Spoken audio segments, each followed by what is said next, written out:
Today on Outside the Classroom, we're joined by Father Daniel Torson. First off, Father Dan, why did you want to teach? Well, I've always had an interest in teaching, and that goes back to my undergrad, because my undergrad was in music, and so I did teach junior high music for a couple of years. And so that has always been a part of how I saw myself progressing. But I never thought about teaching in college when I was in my undergrad. I always thought I would somehow be in music. Well, my hobbies are connected to my life.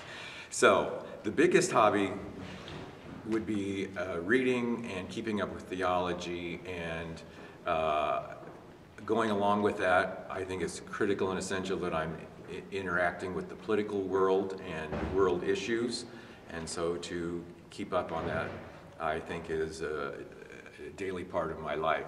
So in other words, I'm a huge CNN fan, and I am always reading about what's current, because theology has to be applied to the current events. Beyond that, my biggest hobby is sports fan.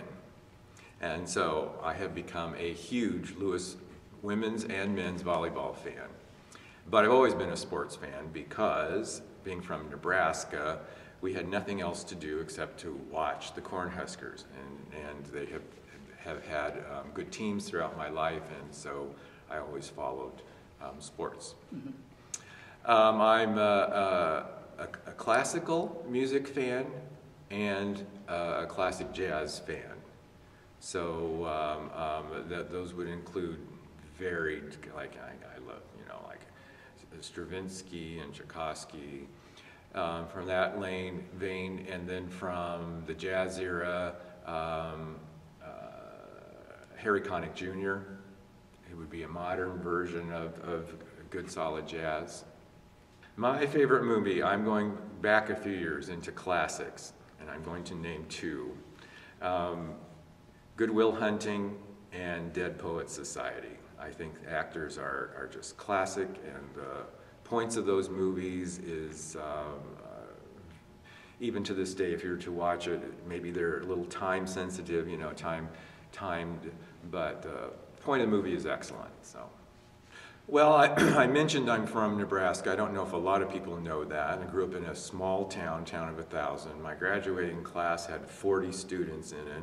And so one of the pieces that I bring up in my ethics class is about our narrative, our story of life. And so that piece of my story was very formative. I wouldn't say that it was the perfect life, but certainly my values and the way I think comes from those roots. For recreation, and this would be a new one. I haven't kept up with this over the winter because it's been too cold, but I really got into biking last summer. I was biking 10 miles a day, probably about 5 days a week, quite a bit of the summer. So biking, not into races or anything like that, but have done some serious, I think that's pretty serious biking. So, and I'm going to take school with the implication that you meant undergrad, right? Yes.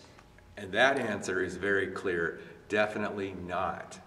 Never dreamed that I would be teaching in college. That was not in my sense of future. First of all, and this is not in any way negative, but coming from Nebraska, I never heard of Lewis University, and I really hadn't heard of Lewis until a couple of years before I got the job here.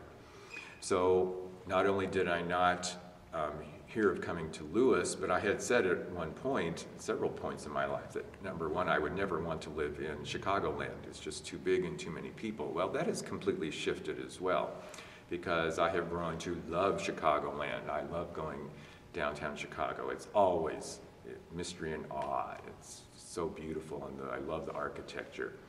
With regard to teaching, when I entered seminary and began studies for priesthood, I really never envisioned moving into academia at that point. And so it was just kind of a progression. I was in campus ministry only for a while, and then once I was in academia, in the ministry position, then it became, oh, well, I think I would really like to teach in college. And so that kind of started gradually and over time.